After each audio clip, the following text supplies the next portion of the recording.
Hello दोस्तों, स्वागत है आपका लिटरेचर स्केच में।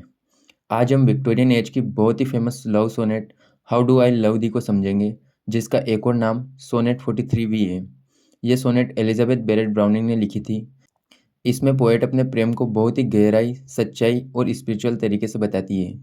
इस सोनेट में एलिजाबेथ यह बताती है कि वह अपने हस्बैंड को कितना और किस किस तरह से प्यार करती है।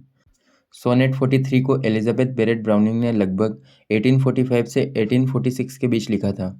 ये सोनेट बाद में 1850 में पब्लिश हुई, जब उनकी पूरी sonnet series sonnet from the Portuguese पहली बार किताब के रूप में छपी थी। तो चलिए सोनेट शुरू करते हैं। सोनेट की फर्स्ट लाइन बोलती है, how do I love the, let me counts the way. Poet अपने बिलव्ड से पूछती है कि वह उसे कितना प्यार करती है। फिर वह कहती है कि मैं अपने प्रेम के सभी तरीकों को गिनाकर बताऊंगी। यह लाइन दिखाती है कि उनका प्यार बहुत गहरा और स्पेशल है। I love thee to the depth and breadth and height. Poet कहती है कि उनका प्यार बहुत गहरा, चौड़ा और ऊंचा है। यह प्यार किसी बाउंड्रीज में बंधा नहीं है। यहाँ प्यार की विशालता दिखाई गई है। My soul can reach when feeling out of sight. Poet बोलती है कि उनकी आत्मा जहाँ तक पहुँच सकती है वहाँ तक उनका प्रेम फैला हुआ है। भले ही चीज़ें दिखाई ना दे, फिर भी उनका प्रेम बना रहता है। ये लाइन स्पिरिचुअल लव को बताती है।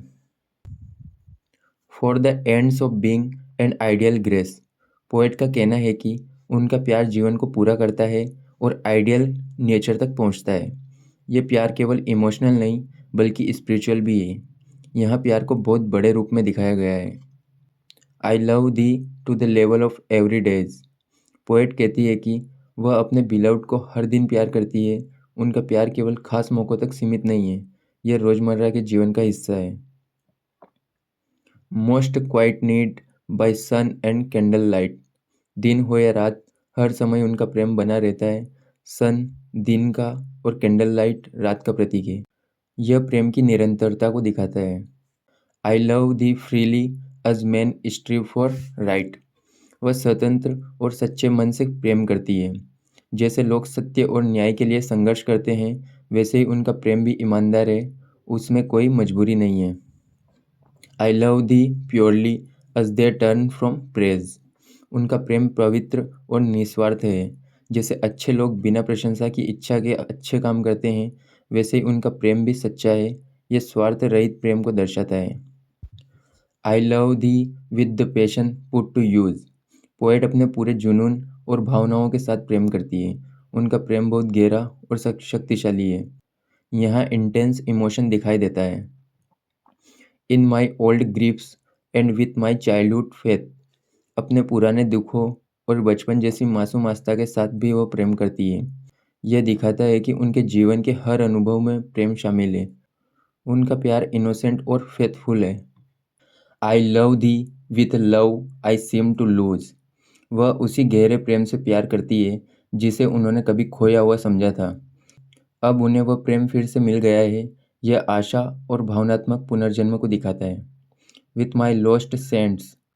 यहाँ सेंट्स से मतलब उन लोगों या विश्वासों से है जिन्हें उन्होंने खो दिया था। वह उसी श्रद्धा और पवित्रता के साथ प्यार करती है। यह प्यार को आध्यात्मिक ऊंचाई देता है।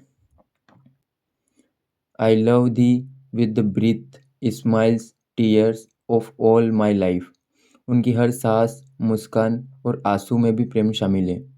उनका पूरा जीवन प्रेम से भरा हुआ है। यह प्रेम की संपूर्णता को दिखाता है। And if God choose I shall but love thee better after death.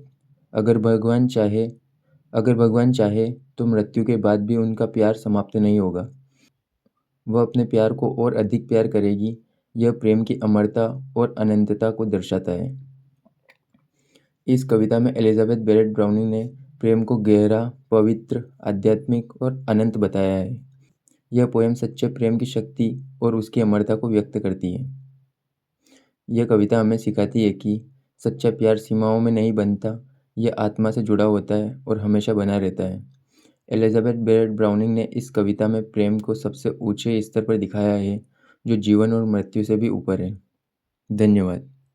अगर आपको हमारा ये वीडियो पसंद आया हो तो इसे लाइक करें, शेयर करें और चैनल को सब्सक्राइब करें। Thank you.